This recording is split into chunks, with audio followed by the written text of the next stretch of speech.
Hello everyone, welcome to my channel. ఇవాళ నేను చేస్తున్నాను షెజ్వాన్ ఎగ్ ఫ్రైడ్ రైస్. చాలా సింపుల్గా, చాలా టేస్టీగా ఉంటుంది. రెస్టారెంట్ స్టైల్ కాదు, సింపుల్. బట్ నేను 1 పర్సన్కి చేస్తున్నాను. సో 2 ఎగ్స్ యూస్ చేస్తున్నాను. 2 ఎగ్స్ క్రాక్ చేసి లైట్గా సాల్ట్ వేసి బాగా స్క్రాంబుల్డ్ ఎగ్స్ లాగా చేసుకొని పక్కన పెట్టుకోండి. ఇలా చేస్తే చాలా టేస్టీగా ఉంటుంది ఫ్రైడ్ రైస్. మళ్ళీ ప్యాన్లో చెక్కల, లవంగాలు, సాజీరా, మీకు ఏవి కావాలంటే ఆ బేసిక్ మసాలాలు అన్నీ వేసుకోండి. ఆనియన్, గార్లిక్, పచ్చిమిర్చి, స్ప్రింగ్ ఆనియన్స్ ఇవన్నీ కూడా వేసి బాగా ఫ్రై చేసుకోండి. ఈ దీంట్లో ప్లస్ ఏంటంటే నేను ఇక్కడ soya sauce and Schezwan sauce వేస్తున్నాను. అందుకే ఇంకా మసాలాలు ఏమీ వేయట్లేదు. జస్ట్ సాల్ట్, మిర్చి, పసుపు వేసి బాగా ఫ్రై చేసేసి ఇందాక మనం పక్కన పెట్టుకొని స్క్రాంబుల్ చేసిన ఎగ్స్ కూడా వేసి బాగా ఫ్రై చేసేసుకోండి.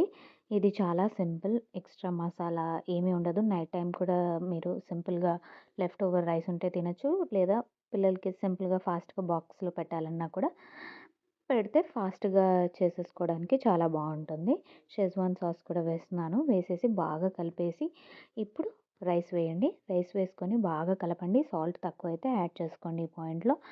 బాగా కలిపేసి కొంచెం రైస్ వేడయ్యే వరకు కలిపి పైనుంచి కొంచెం కొత్తిమీర వేసుకొని గార్నిష్ చేసుకొని తింటే చాలా చాలా టేస్టీగా ఉంటుంది. Thank you.